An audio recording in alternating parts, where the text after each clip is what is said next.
Hello and welcome, everyone, to Good Old Rocky Talk, a Vol Society podcast. I'm your host, Brad, here with my partners, the Davids. We're glad you're listening wherever you are. This is Good Old Rocky Talk. Chase McGrath for the win for the Volunteers. From 40. On the way, a knuckleball. He got it.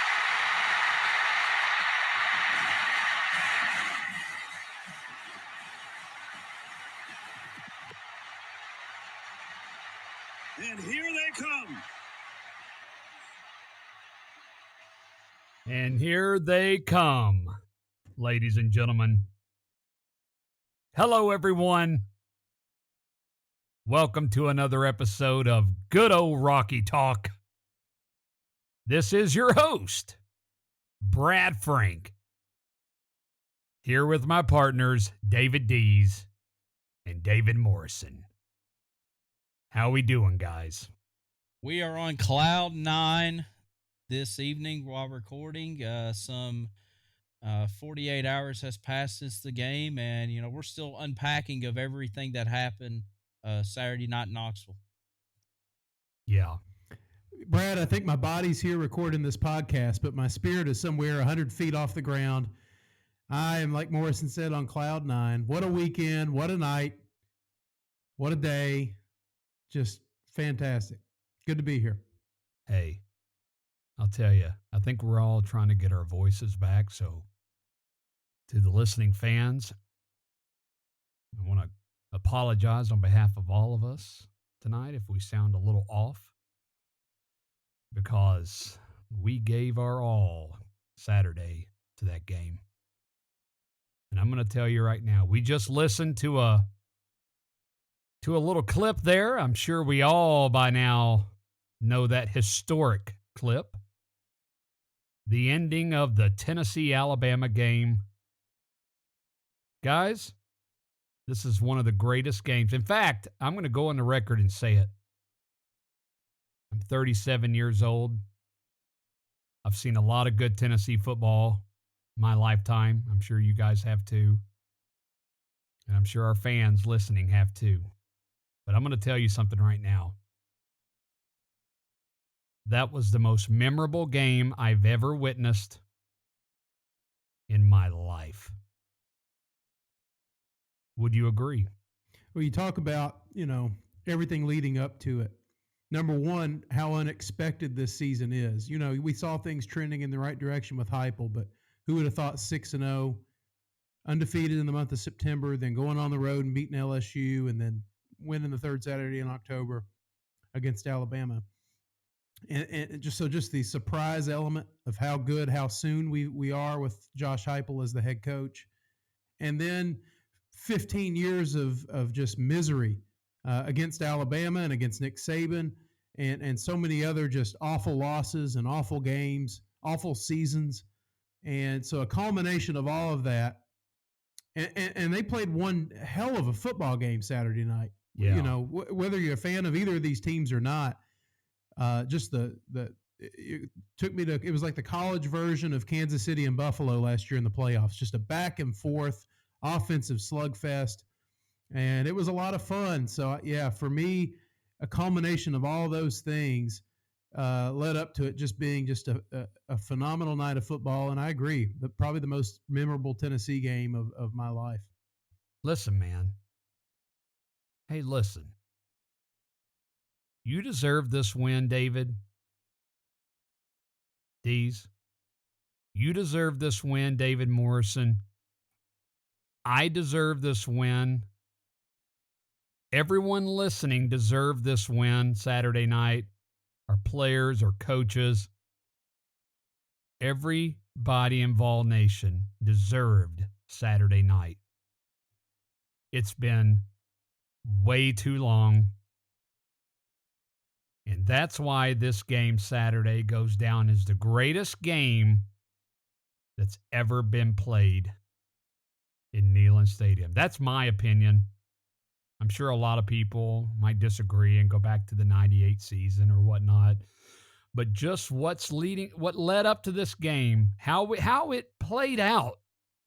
There were times where we thought the game was over. Our players never quit.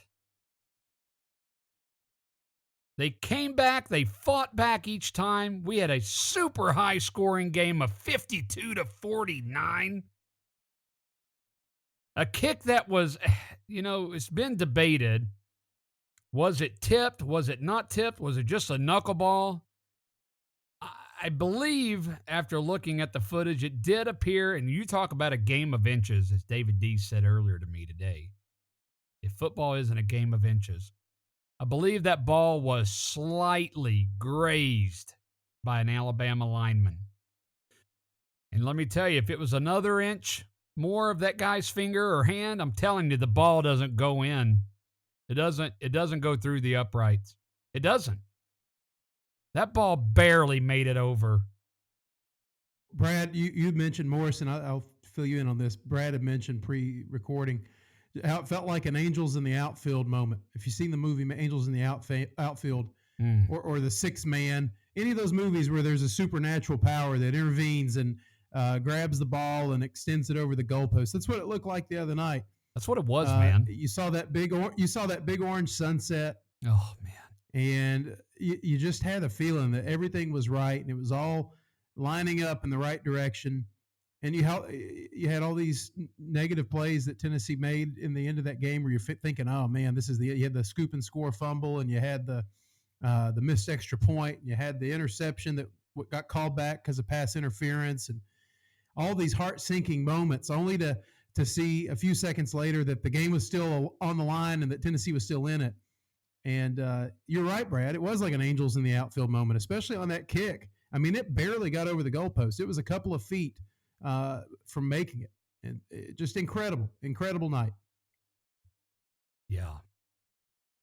Morrison, are you speechless?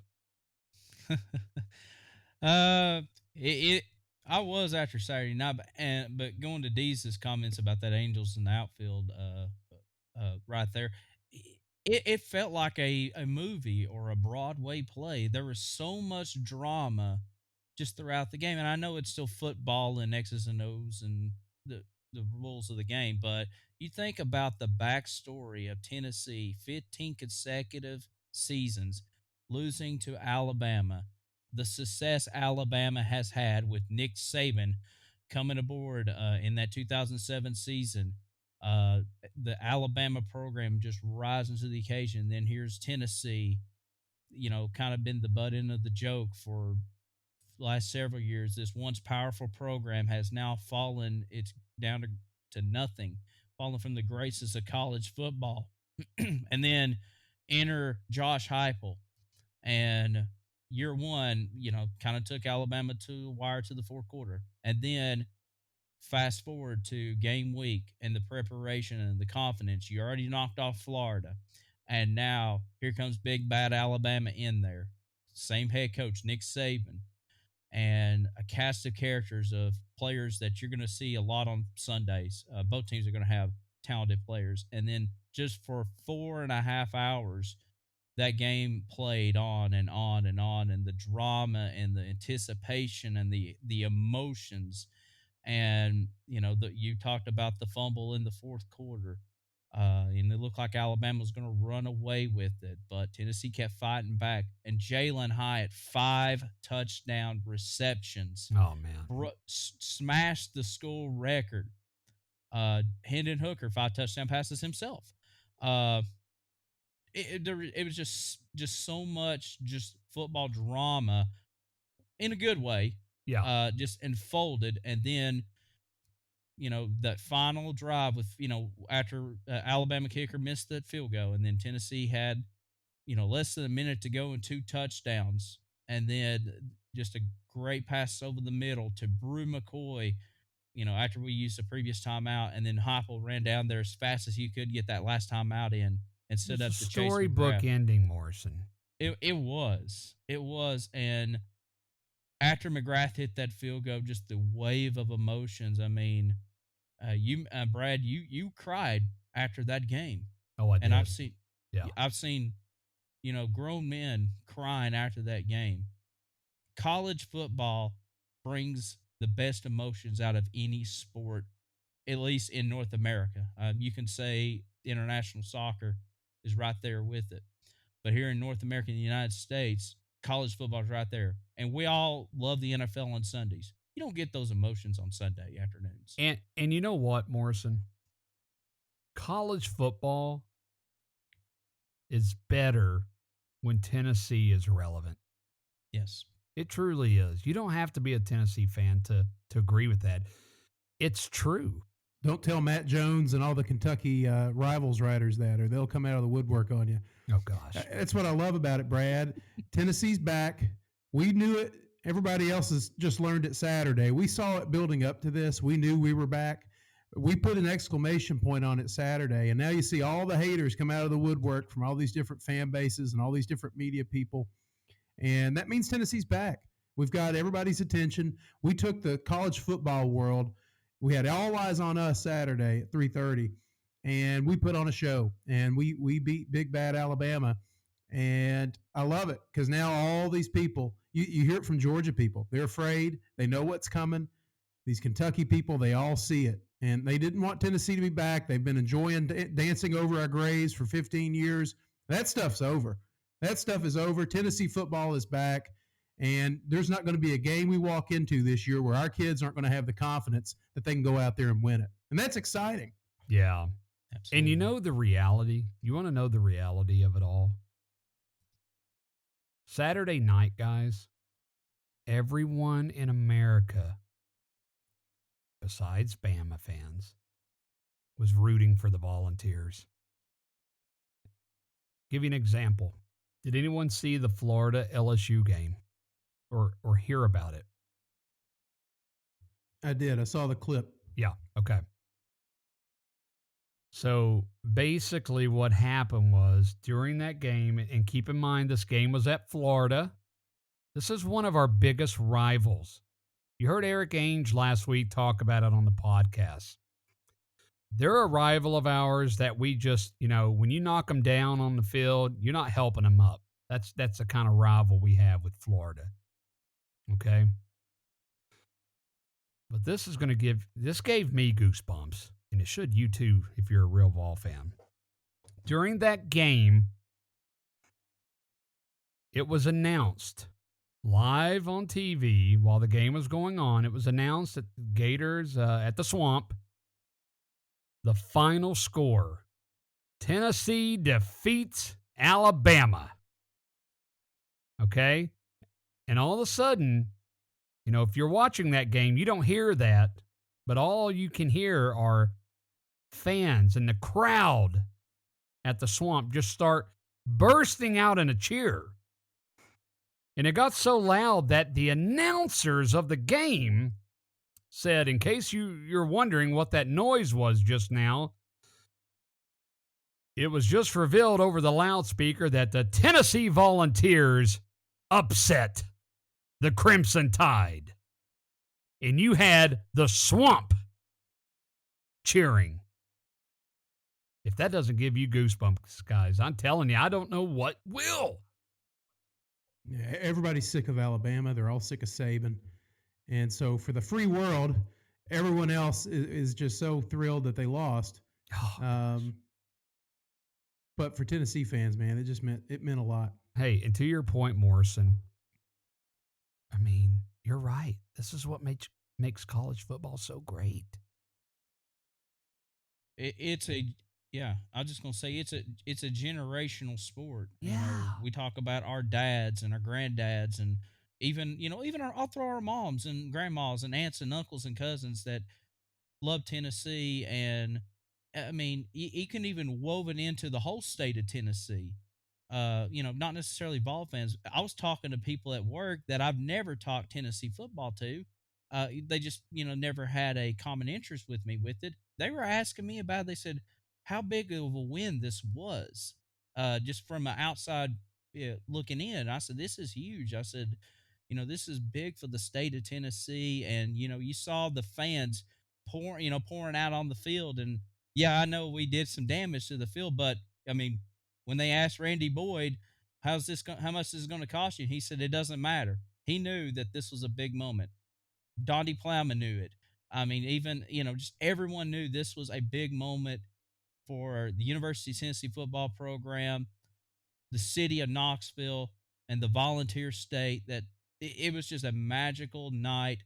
And yeah, I have no issue with the field storming. I know it can be a safety concern, but this is only the second time in 25 years this has happened. It was a necessity at that game. I'm sorry. It was. And everyone there, including the leadership, Randy Boyd, Don Day, I assure you they were just fine with what happened. And if you want to put the shoe on the other foot, let's hypothetically say if Alabama lost to Auburn 15 years in a row or lost to us 15 years in a row, they would have done the same thing. There's a lot of Bama fans that say, oh, we will never do that. Yeah, you will. Every college football team, if you lose to a rival 15 years in a row and you finally beat them, especially on your home field, yeah, it's a celebration. And like I said, that's what makes college football at the top right there. Well, and you brought up a good point too, Morrison. You had said people at work that don't typically talk to you about Tennessee football was talking to you about it today. So, again, I was listening earlier today to Tony Basilio show. Fantastic show. If you're not listening to it, you should. It's a daily show. And he's fantastic. The entire show, they just took call after call after call. And they were all the same. And I could relate to this. After that game, I had never received this many calls and texts and FaceTime videos from so many people in my life. Hey, there were some people that were messaging me that I haven't talked to in 15, 20 years. I'm not kidding. That's how big this game was. I went to the grocery store yesterday. I went to the gas station. I was wearing a Tennessee shirt. All of these places, people would just walk up to me and say, what a game. This was a big deal, guys. Yeah, the highlight for me was my 15-year-old son who gave me a call as soon as the game went final, and he was going crazy. He said, Dad, we did it, we did it, we did it. And that was special. He's, 15 years old. He's never seen Tennessee beat Alabama. This is the first time it's happened.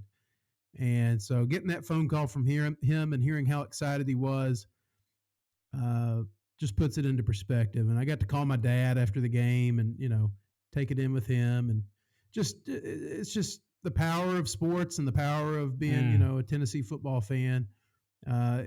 All the crap we've been through, it just made it so worth it Saturday night. And, you take Alabama, they've been on a win streak for a long time. Those people don't appreciate that kind of thing. If they'd won, it's just they just have to, I just say, I don't think they get the same level of enjoyment, out of winning than we will this season. Every game we've won this season, it comes with a ton of appreciation. And especially this past week, that was the big one and we got it. And just feels awesome, man. Here we are on a Monday and we're still on cloud nine, still excited. And, we're 6-0. We're 6-0, guys. We're 6-0. Think about that for a second. And I know we've got a lot of season left and a lot of big games to look forward to, but man, you got to savor this one. You got to savor Alabama. Guys, think about that. Year 2 under Heupel. Year 2. And we're 6-0. This is a big deal. It's a huge deal. It doesn't matter if you're a Tennessee fan. You can be any fan you want right now. I don't care if you're a Bama fan. Facts are facts. We're 6-0, year 2 under Heupel. This is incredible. Hey, Morrison? Yeah. Before this win, the last win we had against Bama, tell us some of the things that didn't exist and all that good stuff. I think the fans would appreciate this. Yeah, so Saturday night, if you didn't join us, we had like a little post-game wrap-up show. We rarely ever do it, but this was such a big win. I wanted all the Vol fans to come on and celebrate. So during the show, I started saying before we defeated Alabama, the last time that Tennessee defeated Alabama before Saturday night was 2006. So I wrote down some random pop culture sports factoids that happened the last time we defeated Alabama, obviously before Saturday night. So this is October 2006. There was no iPhone yet. No iPhone. Smartphones, was just kind of starting to come along, but not necessarily. Wow. Netflix wasn't even a streaming app yet. Netflix was still the mail-in disc orders by then. Oh my God. You remember doing that? Yeah. Placing your order and in the mail, you get Yeah. get your disc and you have a week to watch it and turn it in. Come in they come in a paper sleeve. A little paper sleeve. Yes. Yeah. Speaking of movie rentals, Blockbuster Video was still around at that time. Wow. Along with Circuit City. They were both still in business, and along with Kmart and stuff. PlayStation 3 hadn't launched yet. It would have launched the next year. We had PlayStation 2 and Xbox 360, which launched the year before. So we were still playing PS2 and Xbox 360 the last time we beat Alabama before Saturday night. There was no SEC network at that time. We still had, the CBS game, ESPN, and Jefferson Pilot Sports was still around. I was going to say, did we have Jefferson Pilot then? We had Dave, and Dave. Yes. They were all still there. Memories. Which Dave Neal now works for the SEC network. Yeah. The MCU movies, the Marvel movies, superhero movies, the MCU universe. The first one that Marvel fans count is Iron Man 1. That launched in 2008, so we hadn't had all the big Marvel movies yet. The number one TV show on TV, excuse me, was American Idol, which is still on TV, but it's nowhere near the popularity it was in 2006. Our favorite TV show, all three of us, loves The Office. It just started season 2. Wow. Couple of like random TV shows that I found that was still on the air in 2006. According to Jim, and Seventh Heaven was still on the air in 2006. I think that was the season Jessica Biel left. When she left, I didn't care. But oh well. Wow. Yep. Actress Millie Bobby Brown on the TV show Stranger Things, one of my favorite shows in the last 5 years. She was only 2 years old. Singers Adele and Katy Perry hadn't released their debut albums yet. My Lord. The convenience store, the giant convenience store, Buc-ee's, was still only available in Texas. They hadn't expanded out. They just only had like 2 or 3 in Texas. TV shows Game of Thrones and The Big Bang Theory hadn't premiered yet. As a matter of fact, they premiered and ended their series run throughout that entire losing streak. All right, so then the number one song of the Billboard charts, we mentioned Jessica Biel's a minute ago. Her husband, Justin Timberlake, had the number one song in 2006 with Sexy Back. Wow.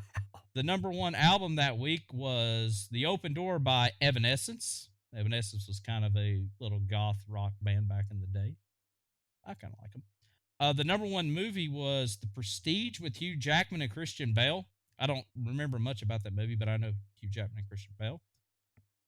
The number one DVD rentals in 2006 was Flight Plan and one of my favorites back in the day, Wedding Crashers. Oh, fantastic film. Yes, Wedding Crashers is great. And then some sports. The Atlanta Thrashers was still in the NHL. R.I.P. Yes. Yep. And of course, now they're in Winnipeg. The Seattle Supersonics, RIP, was still an NBA franchise. Oh, man. Yep. Your Charlotte Hornets was still the Charlotte Bobcats. Yes. And the original Hornets was still in New Orleans. Like that's when they had Chris Paul on that team. Kevin Durant was a freshman at the University of Texas.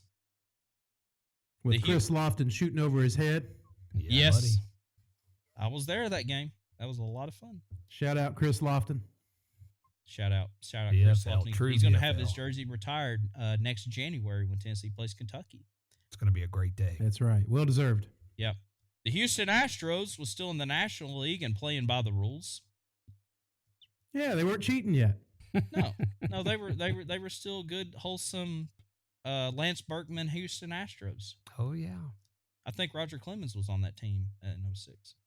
And then last but not least, Nick Saban was about to be fired by the Miami Dolphins.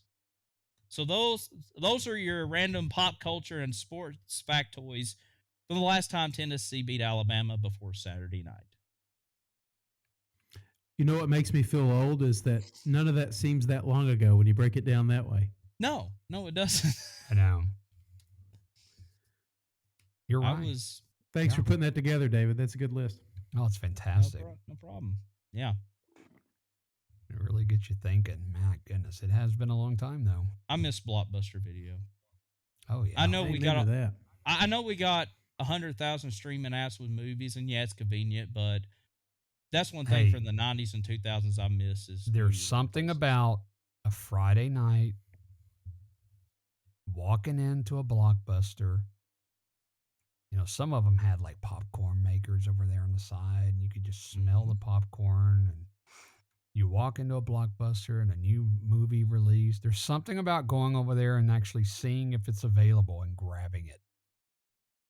Do you know what I'm saying? I hate my kids won't get to experience that because I look forward to that as a kid, every Friday night. One of the greatest things that I can remember doing is going and getting a video or a video game.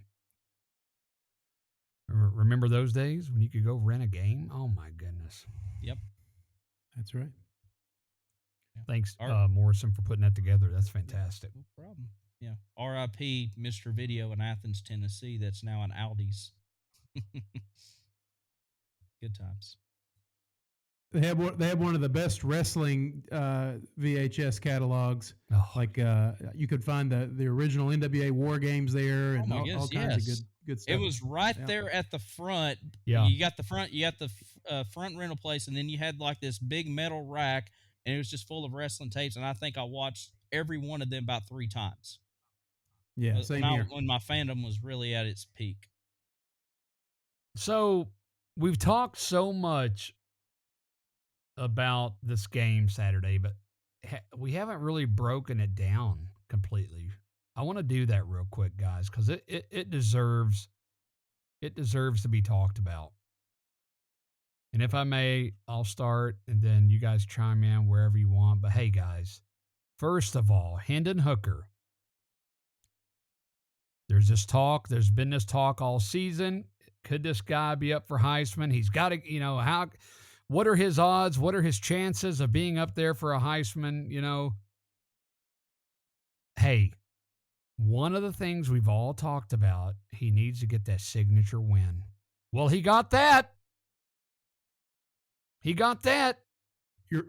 You're right, and I love that he did it going head-to-head against Bryce Young, who also played a great game, right? Oh, God. But he did it head-to-head. It wasn't like he beat their backup. Yeah. You're right, man. He got the signature win, and he did it against the reigning Heisman Trophy winner. And I think that's going to be a huge feather in his cap. Well, it is. Yeah. So 21 of 30, 385 yards, 5 touchdowns. And he had his first interception of the year. Big deal. It's his first one. It was fluky. The offensive lineman got pushed into his leg, so he got thrown off balance as he threw it. So I don't even put that one on him. That's true. But it's still going down in the books, in the stat book, as an interception. But you are correct, Deez. So we had this question a few weeks ago on our podcast about Hendon Hooker and the Heisman and all, what are the chances. Let me tell you right now, the chances right now are extremely high. He got a signature win. There's a lot of football to play, but if this guy continues to do what he's doing, he already got the win he needed.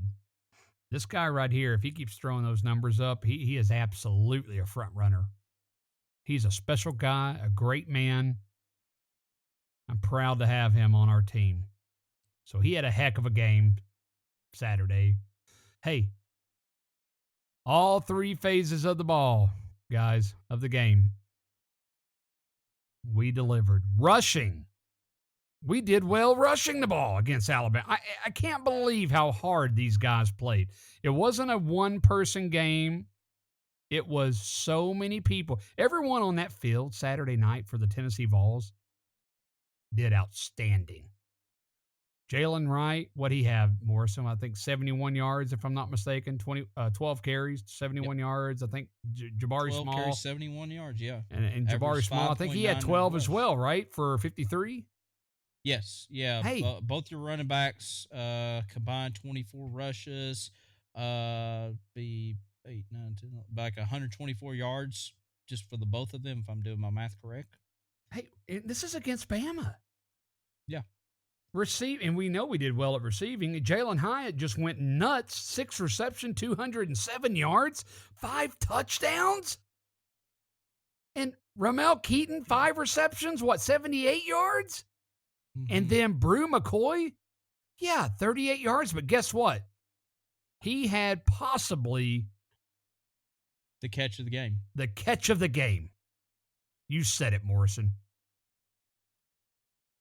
I mean, time winding down, and, you talk about just saving those timeouts at the end, those 2 timeouts that were so crucial.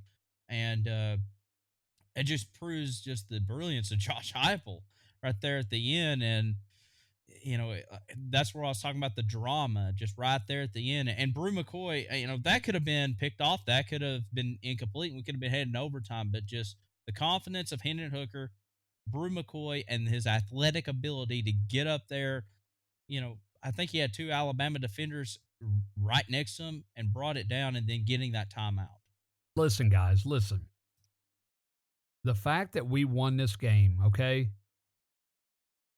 considering your other Heisman candidate, Bryce Young, and don't get me wrong, the guy's a stud. But just think about this. This is how good we are right now.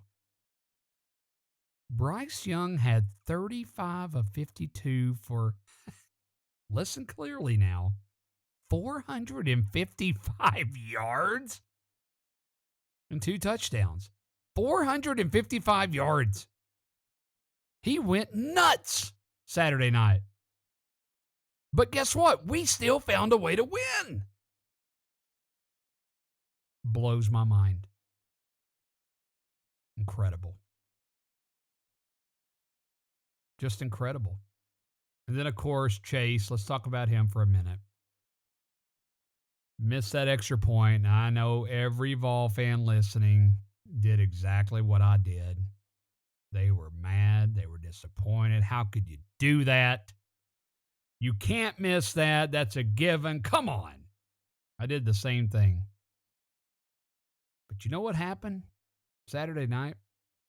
It's comparable to that game that I went to that I've talked about before. My greatest game I've ever attended in person. 2004 game against Florida. Very similar situation. You know what I'm talking about, Morrison? That's right. That 2004 Tennessee-Florida game, James Wilhoit missed a crucial extra point in a crucial time in that game. And at the tail end, he had a chance to hit a game-winning field goal. And that's what he did. And he hit it. He went from, probably, I wouldn't say the most hated, but, probably not the most popular player in Neyland Stadium at that time to a savior. The hero. Yeah. And Chase McGrath went the exact same way. It's just textbook. Yeah. It's same ending, except this game it was at a greater magnitude. I mean, I'm telling you, the greatest game. We've said it 100 times, guys. I'm telling you. I just can't stress it enough. This game was the most incredible game I've ever seen at Neyland Stadium. Mm-hmm. Period. Shout out to Chase for taking a deep breath, coming back strong, and nailing that field goal. I just can't believe it went through. I mean, I've never seen a squib kick like that. Just a knuckleball like that have that much distance to carry. Usually they're not going to carry that far. There may be some angels was watching over us. Disney will be coming out with this film, Angels in the End Zone, coming summer Starring 2023. Anything else you guys want to talk about this game? Yeah, I would just say I just so appreciate Josh Heupel being aggressive. He brings Joe Milton in before halftime, lets him attempt a Hail Mary. Oh my God, what a call. We have the Alabama missed field goal, get the ball back with 15 seconds left. And, you know, every coach we've had in the past, other than maybe Lane Kiffin, would have taken a knee there and said, let's get this thing to overtime. Yep.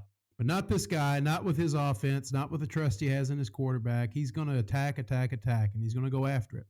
And I knew when that field goal was missed, I think we all did, that was too much time to allow us Yes, sir. with 2 timeouts left. You knew you had a chance if you execute a couple of plays there, and sure enough, that's all it took, a couple of plays, and they're in field goal range. And I'm so thankful that we finally have a coach who's going to be aggressive and who's going to make smart decisions and isn't going to play it safe all the time and do the conservative thing. And his players are responding to that. They're playing with confidence because they have trust in the system and they have trust in the fact that their coach is putting that much confidence in them to go out there and get it done. So I just, all across the board, just a great effort. I'm so proud of the offensive line. All we heard all week is how Will Anderson and this cheetah defense and all these pass rushers that Alabama has. Oh, wow. And what did they do? They went out there and kept, for the majority of the game, they kept a clean pocket for Hendon Hooker. He was only sacked one time, and I don't even really put that on the line. It was just one of those where it was kind of a coverage sack.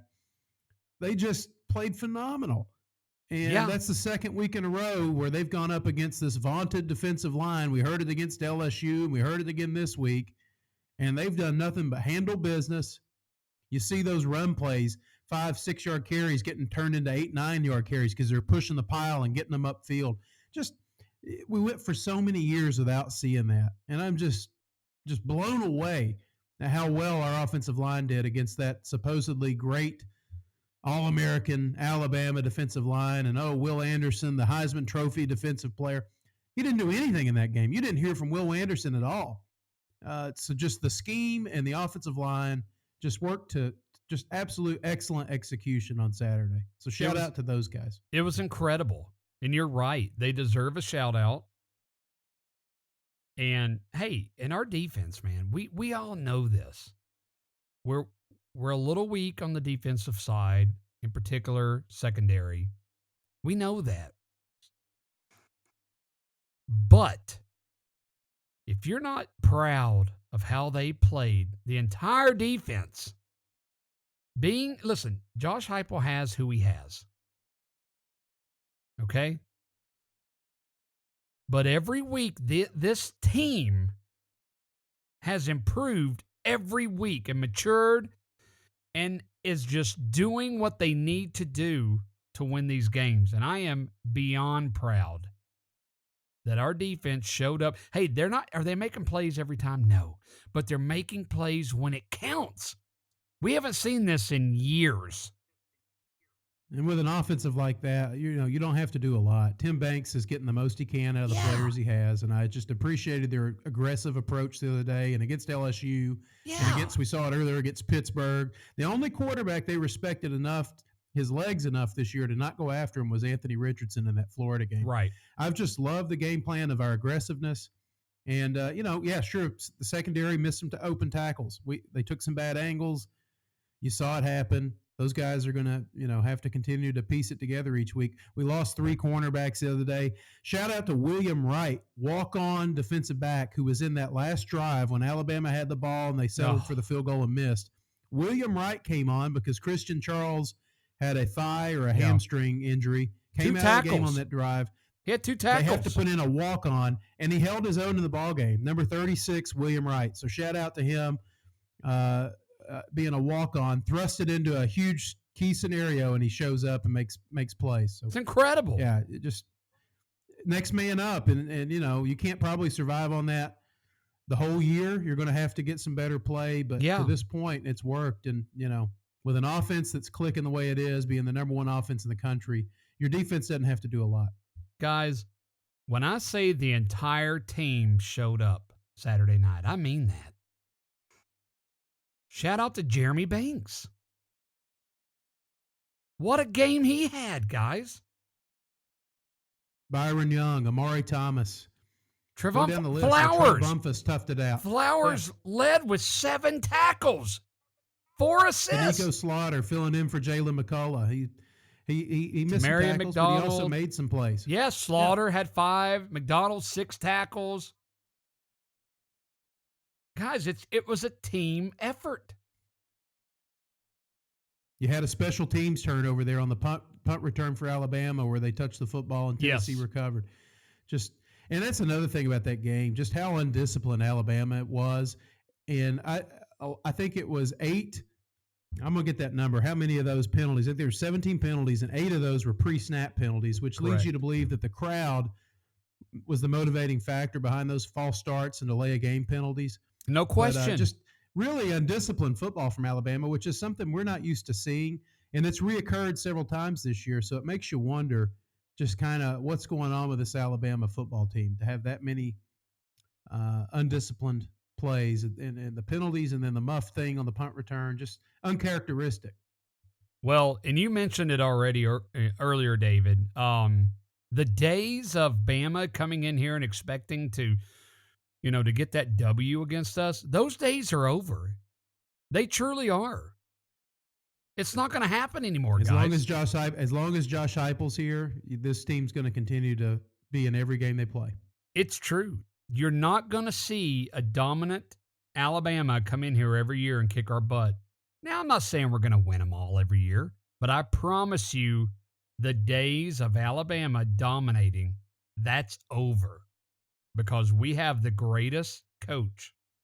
I truly believe we have one of the greatest coaches in all of college football. And he's not going to let that happen. You guys got anything else? No, I'm just looking at, some of the final stats, and like I said, Alabama, we threw some haymakers at Alabama, but Alabama responded back. I mean, they beat us in first downs. They had 32. We had 29. Let's say third down conversions, they were 6 for 13. They only went on fourth down one time, which they converted. Yeah. Total yards, they just beat us by 2 yards, 569 to 567. Obviously, passing yardage, they beat us. We did better rushing the ball. But, yeah, the penalties, that's a big key factor right there, the 17 penalties for 130. More, so they probably had at least 15 more minutes time of possession, didn't they? Yeah, Alabama 37-29, Tennessee 22-31. So, I mean. So, I mean, oh, man, unbelievable. Just the perfect night for Tennessee football to announce that we're back and to do it in front of so many recruits, to do it in front of the whole world watching. I saw even LeBron James was tweeting about the ball game. We were the talk of college football, and we will continue to be throughout this week. And just everything that went into that. And I also have to say, it's been fun to watch all the content on Twitter and social media. I think we were talking about this game and where it is in history. To be able to enjoy it this way, like I think about that Florida game in '98, and that was up until this one. That's like the biggest win, probably, other than winning the championship against Florida State. That was the biggest game, right? And you lost to Florida several years in a row, and you got the monkey off your back at Neyland, and you're undefeated, and all that. But you didn't have all the social media and all the ways to enjoy that and consume that and to continuously. We didn't have DVRs. We couldn't go back and rewatch it unless you recorded it on a VHS. So just where we are technology-wise today is going to make this one last even longer, right? Like we're going to be talking about this one for years and years to come, and we're going to get to physically see it and enjoy it. And so I'm thankful for that we get to have so many opportunities to just cherish this, and we'll continue to do that. You mentioned technology there, Dave. One of my friends, Tammy, she messaged me. Morgan Wallen, the country singer, was at the game, and immediately right after the game, he wrote a song about his experience and recorded it. And I don't know if it's available yet, but she sent me like a 1-minute clip of just a song he just wrote about that Tennessee Alabama experience. That, I mean, it's just amazing, and just the memories. And even at the end of the game, when CBS was getting ready to go off the air, and you're hearing Dixieland a lot, which there's been controversy this week about, is it a Tennessee song? That's an Alabama song. We think it's a Tennessee. Obviously, it's a Tennessee song. Mentions nothing about Alabama. The only reason they have the connection is the country bands from Alabama. But that was just a lot of fun. And just even the social media posts, and just everybody taking it in. And we had our reaction videos and stuff. And yeah, it's just so exciting to see. Well, and hey, another thing, guys.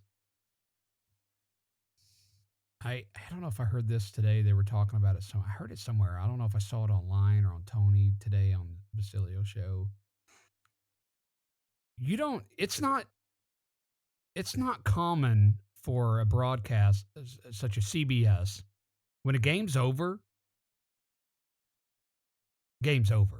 they say good night, have a good night, right? Tennessee wins, blah, blah, blah, boom, onto your show. It is not common what just happened Saturday night. Do you recall that they came back on after going to a commercial, after announcing, you think it's over, right? And they say, Tennessee defeats, and they go to a commercial. They come back on for at least, oh my God, I don't even know, at least another 10 minutes or so, just showing the pandemonium that's going on in Neyland. Yeah, they knew the magnitude of the moment. And credit to them. I mean, they did a great job with that broadcast from start to finish. Say what you want about Gary Danielson and the announcers, whatever, to each their own. But I thought they did a spectacular job. It really makes me sad that the SEC is losing them here in a year or two, right? I don't like it CBS at all anymore, because I don't see ESPN having that same level of quality of their broadcast. But anyway, that's an aside. But yeah, they definitely understood the magnitude of the moment. And going back to the social media thing, like years ago when Tennessee beat Florida, they tore down the goalpost. You saw that like on WVLT and WATE and the local news stations in Knoxville, but you didn't have firsthand videos from people like we got to this week, watching the goalposts get dumped into the Tennessee River and getting to see former players like Leonard Little and Al Wilson and Carl Pickens and Jamal Lewis and Peerless Price and all these guys celebrating the win. Just the access that we have now, and video cameras in the locker room, and getting to hear them celebrate in the locker room after the game, it made you really feel like you were a part of it, right? And so many more tangible ways to enjoy it. So just soak it in, keep watching that stuff, keep enjoying it, and it just all adds up to just an awesome weekend and what's been an unbelievable season so far. Well, and that's I'll say that's one of the good things about social media. There's a lot of bad about social media. But one of the good things is, as you just said, Deez, you feel a part of it all. And I've seen all these videos you're talking about. And if you haven't seen them, you got to go online and check them out, guys. It's Here's incredible. The one where the guy spliced John Ward's old broadcast footage into the plays of the game and the highlights of the game. If you hadn't seen that one, it's incredible. And whoever made that, kudos to you. That was great. That's been one of my favorites, getting to see that one. No question. All right, guys. Well, listen, I mean, we literally spent almost an hour just talking about this game and what it meant to us, and as we should. It is the greatest game I've ever seen. I do want to switch topics real quickly, unless we're going to do a 5-hour podcast here, which I don't think we have time for. I want to move on to, real quickly, we're not going to spend a lot of time on this, guys, but what did we learn last week? Our segment that we always do on our podcast. What did we learn last week in college football? And, I'll let you guys kind of take it from here. I guess the only thing I want to talk about, you guys can go into more detail. I'll just talk a little about just kind of the SEC a little bit. Georgia destroys Vandy, as we all, I'm sure, saw, 55-0.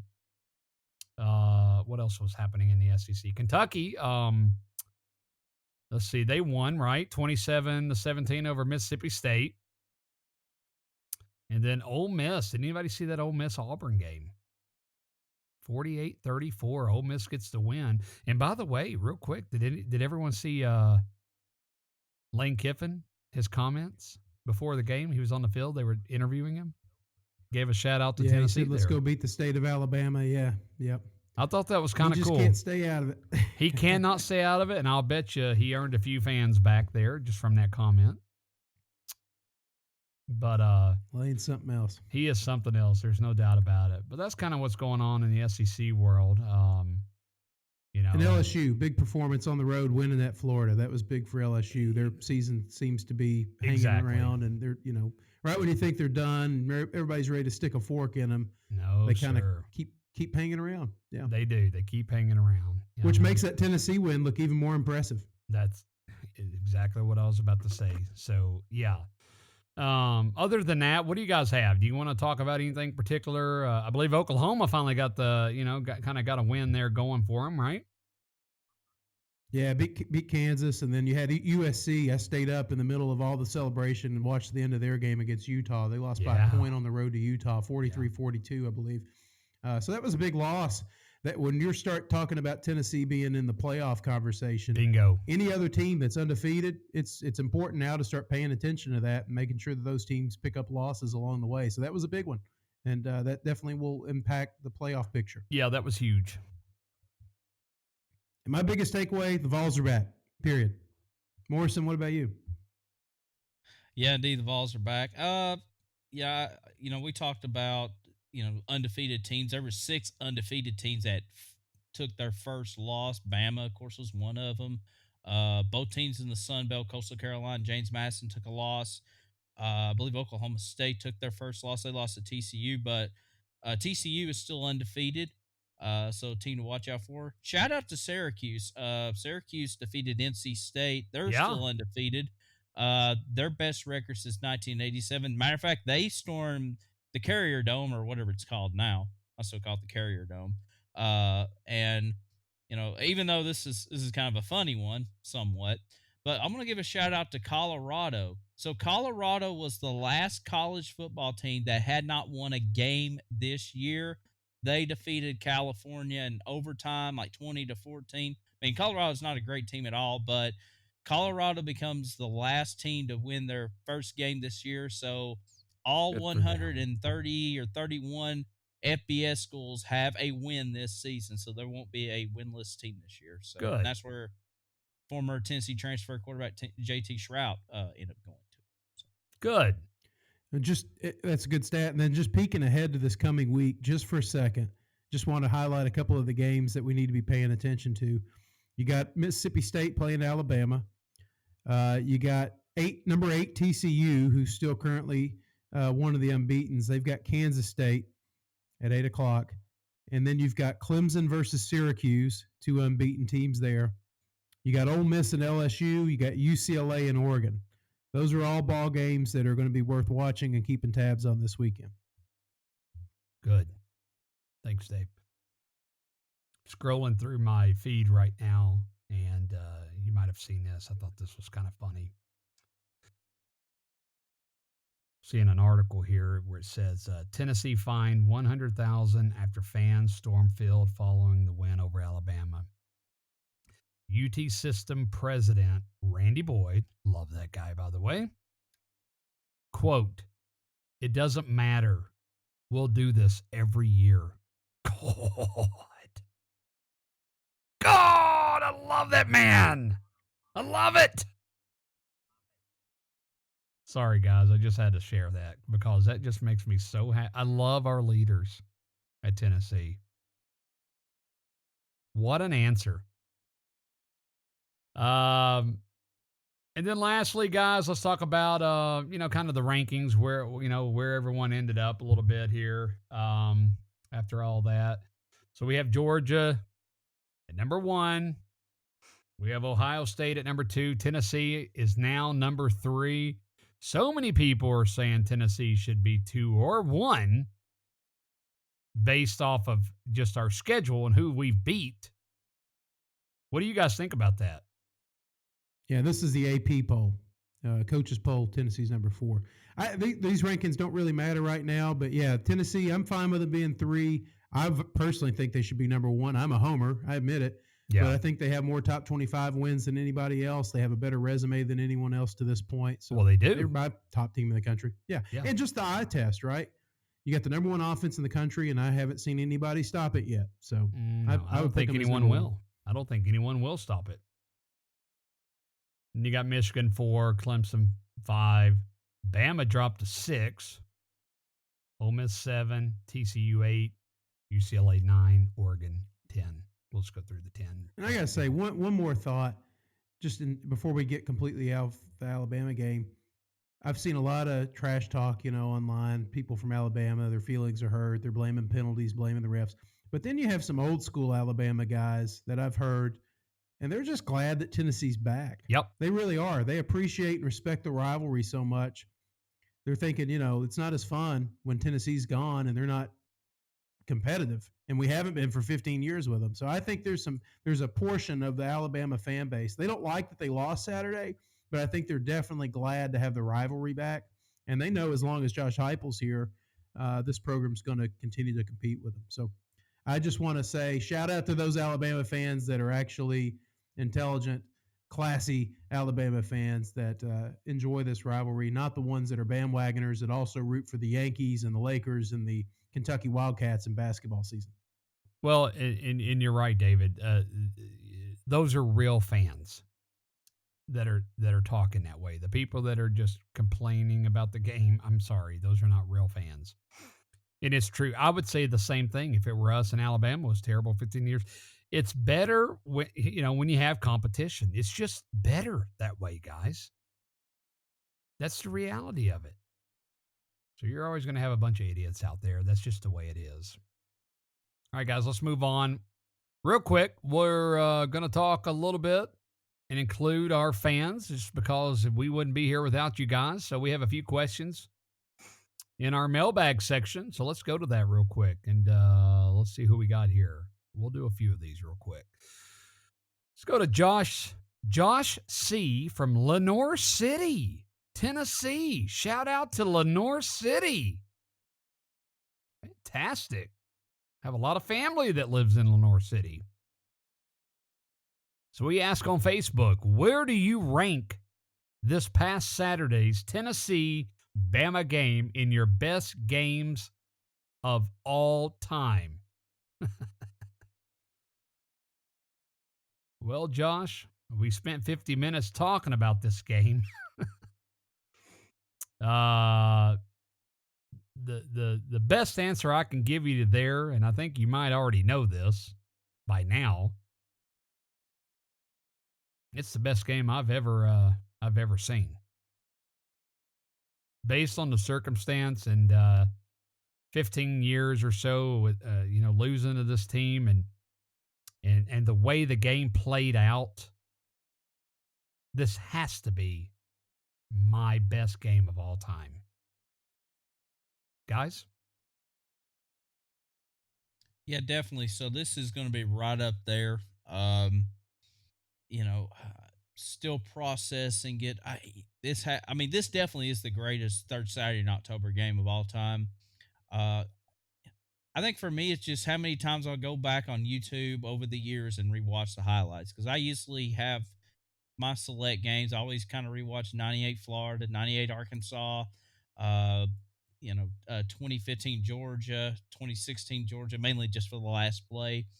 And I think probably that 2022 Alabama game, I'll definitely, over the years, as long as YouTube or somebody that has highlights, if I keep going back rewatching it, I say you'll be right up there.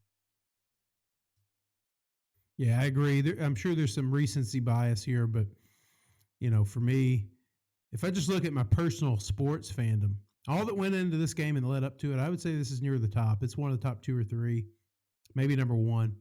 I think of the Atlanta Falcons when they beat the Green Bay Packers in the NFC Championship game a few years ago to go to the Super Bowl. I was there at that game. It was awesome. It was a blowout. It wasn't as competitive as a game. And then I think of Tennessee in basketball when they were number 2 against number 1 Memphis at Memphis, all the buildup for that game. That was up there for me.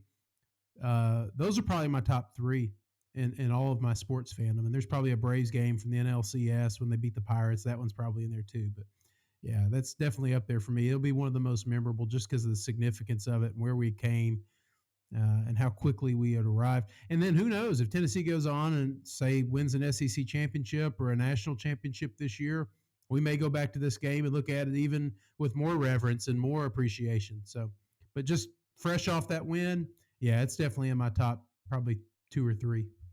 Yeah. Let's go to Scotty H. from Dixon, Tennessee. He asked, do you think Josh Heupel will win the Coach of the Year? That's a great question, Scotty.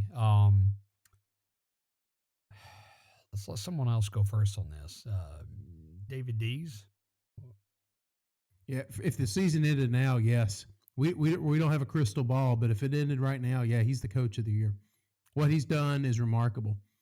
And there's some other great coaching jobs right now. You look at Sonny Dykes at TCU. You look at I'm probably forgetting some people. I know Syracuse is undefeated. I don't really count that because they've not played anybody yet. But to do what Josh Heupel's doing this quickly in the SEC, and especially when you consider where he started at and the talent that he had, the roster he inherited, how quickly he's been able to install this system and get a quarterback that it's just it's mind blowing what he's done. I'll go ahead and make this reference. He's doing to Tennessee football like Bruce Pearl did to Tennessee basketball. And maybe it's a different way, but the level of success and the immediacy of it and the unexpectedness of it, it's something that we'll never forget as a fan base. Those of us who are living through this time, to see where this program was before he got here and where it is now in year two is just remarkable. And how interesting is it? You mentioned Bruce Pearl, and I agree with that statement.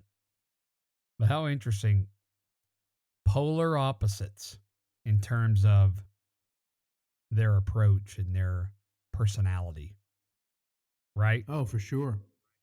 Isn't that interesting?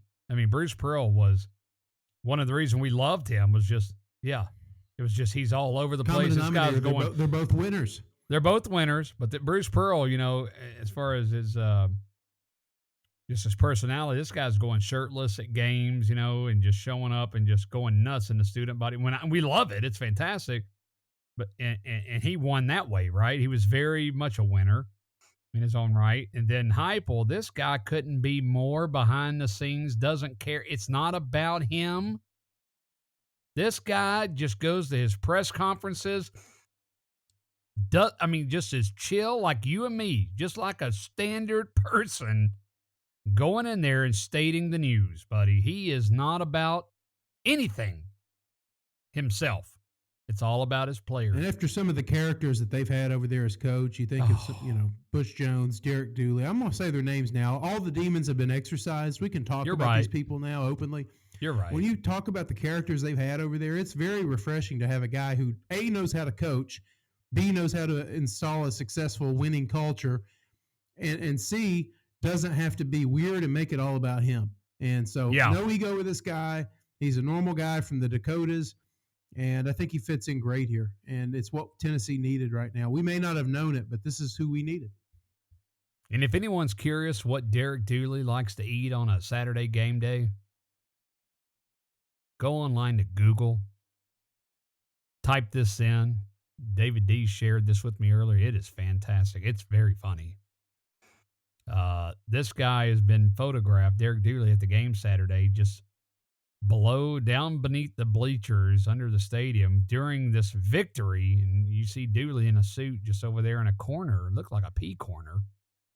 People go and take a pee. I'm not kidding you. I'm not kidding. He's hunched over there. He's hunched over eating spaghetti and meatballs. So he was really at the game? He's in the bow. How ironic. He's an analyst. Hey, he's an analyst for Alabama, Morrison. Oh, that's right.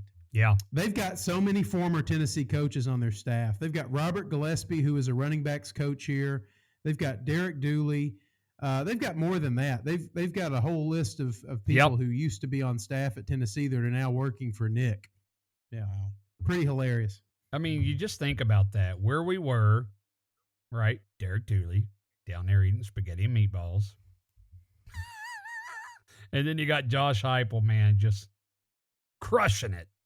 I mean, we've come I'm a so long way. thankful that the guy who's restoring Tennessee is not off of Nick Saban's coaching tree or the Alabama coaching tree. Oh, thank Thank God goodness. for that.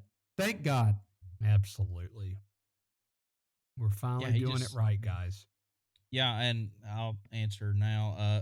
Yeah, I agree. I think he should be National Coach of the Year by a landslide. It looked like Lance Leopold at Kansas was kind of the front runner, but now Kansas has slid. They've lost, 2 or 3 in a row now.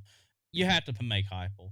And think about this, guys. In the last 5 years, Rick Barnes won National Coach of the Year. We haven't mentioned Tony Vitello, another guy, another winner, another big personality for the baseball program. And if Josh Heupel wins it, you got 3 of the best coaches in college at their respective sports is at one program, just building winning cultures. And that's not to knock any of the others at UT, but And Kelly Harper. Kelly Harper, Harper, yeah. Balls, throw her in that mix. You got to throw her in there. And Kelly Harper and just I know we're kind of switching around here, but Danny White, shout out to Danny White for creating this culture. I know not everybody was a Danny White hire, but when he came there, But it doesn't matter, right? Yeah. It's what he does. It's what he's doing with who he's got. Hey, Danny White's the greatest thing that ever happened. This guy's incredible. Sorry to cut you off, David, but I'm just so passionate about the leaders we have at Tennessee right now. Danny White's unbelievable. Yeah, I mean, Go ahead. No, you're correct, Brad. I mean, it's just the culture at UT is the healthiest it's been in forever, probably since when Doug Dickey was AD. I mean, every program is peaking at the right time. The major sports. I mean, there's a couple that are still a little behind, but they're still fairly consistent. I mean, it's so exciting to see Tennessee athletics, the city of Knoxville, growing. With the campus, and then just people just decided going to Knoxville, and the football program's leading the way, and Danny White and Donnie Plowman, Randy Boyd. I mean, it's exciting to see. Yeah. My answer is short and sweet, guys. Yes. Josh Heupel should, and I believe he will win Coach of the Year. Honestly, mostly because of what he came into and how quickly he reversed it. Guys, what 20 months ago, we were at the lowest we've ever been. You know what I'm saying? It was bad. Look where we are today. Josh Heupel, and if I wasn't a Tennessee fan, I'd say the same thing. This guy's the best there is. What he's done is incredible. He should win Coach of the Year. We wouldn't be doing this podcast if he hadn't been hired. No. Oh, Vol Society wouldn't exist. I'm sorry if that makes us sound fair weather, but everybody has their limits, right? And you just get fed up with it. And all the crap we had to put up with, man, it was just exhausting. I go to sports to be entertained and to enjoy it. Yeah. Not to feel punished every week or to feel like you're investing time with no return on investment at all. The only return on my investment I got during the Pruitt, Jones, and Dooley eras was anger and heartache and disappointment. It would ruin my day. You wake up and watch a game at 12 o'clock on the SEC network and you're struggling to go out and beat Missouri or struggling with Vanderbilt and you're thinking, why am I doing this? And so just, fast forward to now and it makes what Saturday was so special. Yeah, I mean, even like ticket sales, I mean, you talked about the previous coaches, and I remember the last Tennessee Alabama game I went to was it was right before COVID. I think it was like 2018. I mean, there was more Alabama fans than Tennessee fans, and this was kind of starting the trend down again. And now here we are, 2022, and like I said, there was a lot of Alabama fans there, but I mean, just the sea of Tennessee fans and the excitement And, I'm just so happy. Just like I said, just for our fan base has waited a long time for this. And, We deserve it, man. Yeah, absolutely. We Very all deserve happy. it. Last question, guys. Carl W. from Hendersonville, Tennessee. What does the defense need to do to stop Tennessee's offense? Well, Carl, I'm not sure you can stop his offense. As long as this guy's our coach and he has weapons at the receiving positions, I'm being serious. I'm not sure you can actually stop what he's actually doing. One, because the speed at which he runs play after play, it's so deadly, gives the defense no time at all to make adjustments. Let's see. And then two, I would say Heupel is possibly one of the greatest offensive minds in all of college football today. So you put those things together. Yeah, I don't see how you stop it. I haven't seen it yet. I don't think you're going to see it at all this year. I mean, that's the best way I know how to answer it. I don't know how to answer it either, but don't ask Nick Saban. Don't ask Brian Kelly. Don't ask Billy Napier. Don't ask, what's the guy's name up at Pitt? I've already Pat so far Narduzzi. removed from that game. Yeah, don't ask Pat Narduzzi. Yeah, don't Pat. ask any of those guys because they don't know how to stop it either. Good answer. Good answer. Yeah. Morrison? Yeah, I mean, I agree. It just goes down to the tempo and how Tennessee runs this offense. I don't know. I don't see it really kind of happening this year. It's going to take some time for defensive coordinators to get a grasp of this because we hadn't really seen this type of speed in the SEC. I mean, we've seen when Urban Meyer came to Florida, a lot of teams were still running the traditional single back formation, and then you had the spread offense. And I know, Spurrier kind of had a spread formation, but it was still not what we saw. And then eventually, a decade later, every SEC team runs it. So this is kind of even more of a hybrid version. So it's going to take some time for defensive coordinators to get it. And I guess, looking in the future, it depends what happens with our coaches. Not Josh Heupel, but some of our position coaches and maybe like Alex Golis, offensive coordinator, if they get promotions or get a head coaching job, who comes in and fills that void, which, Josh Heupel probably has a grasp of what he wants to run.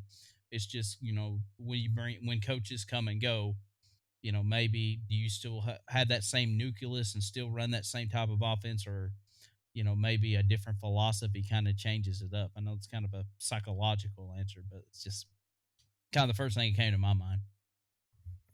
So far to this point, since he's been at Tennessee and he's had Hendon Hooker settle in as quarterback, I go back to Kentucky last year. They probably had the best game plan. Now they played Georgia, and Georgia just kind of out-talented them and had that ridiculous defensive line. But Kentucky had the best game plan, and it wasn't on defense. It was on offense. They were able to control time of possession. They were able to really control the clock and keep Tennessee's offense off the field. But even then, it didn't work out. Tennessee was still able to outscore them in a shootout. But I don't know. It's tough. It's a good problem to have. It reminds me of my Falcons when we had Kyle Shanahan in 2017 as our offensive coordinator, and they were just lighting everybody up. And so this is the similar kind of thing on the college level. All right, guys. So we have UT Martin coming up. Let's talk about them for just a minute or two. We don't have much longer to talk here. We've gone over an hour here on the show. But let's talk about that real quick. We play UT Martin. What time is that game, Morrison? 12 noon on the SEC Network. Okay, on Early. the SEC Network. I'm not expecting too much from this game. It should be pretty simple. Deez and I were talking earlier today. I expect the starters might be in. maybe the first quarter and get them out of there, some of your key starters. But I'm not expecting too much. How about you guys? You think it'll be a pretty easy beat down here, or should be, but just win. Even if it's by a point, I don't care. Just get through this week. It's a hard week. So thankful we get UT Martin and not Kentucky or Georgia or somebody right after that win over Alabama, because it's going to be hard to let go of that one for the players this week. They can say in the media all they want that they've turned the page and they're on to the next opponent, but let's be real. I mean, You're going to savor and wallow in that one for a little bit. So just glad they're playing UT Martin. Go in there, get a win, stay healthy. Yeah, that's it. Get your starters out early. Don't get one of your key starters injured in this game. That would be very bad.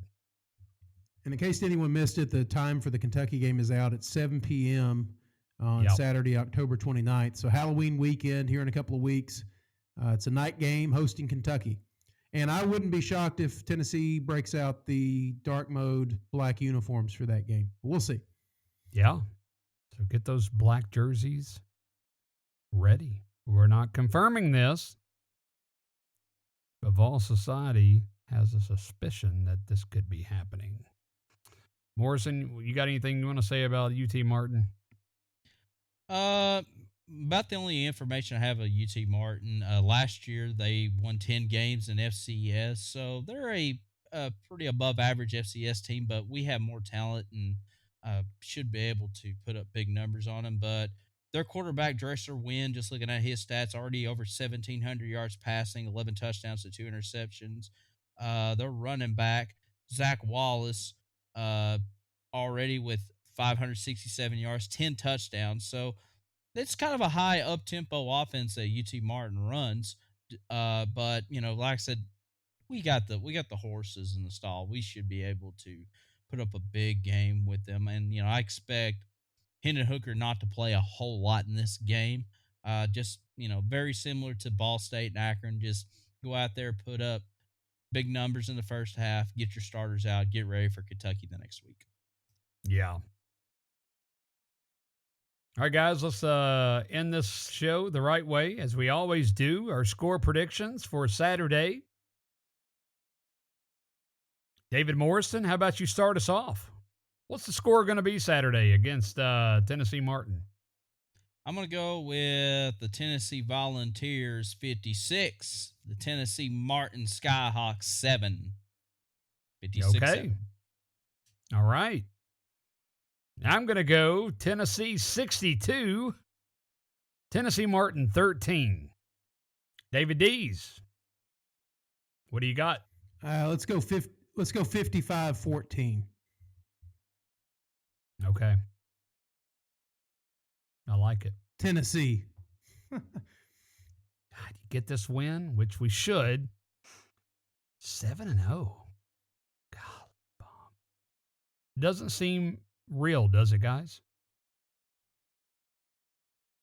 No, it don't. It kind of feels like a dream a little bit, but it's real life. It's fantastic. And if I'm dreaming, don't wake me up, guys. There you go. Well, guys,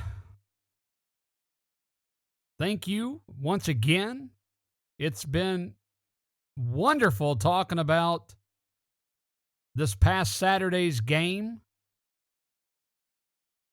Probably the greatest game in Neyland Stadium. We're 6-0. Hopefully 7-0 come Saturday afternoon. It's great to be a Tennessee Volunteer. We'll be back next week for another episode of Good Old Rocky Talk. Until then, this has been your host, Brad Frank, here with David Dees and David Morrison. Good night, and go Vols.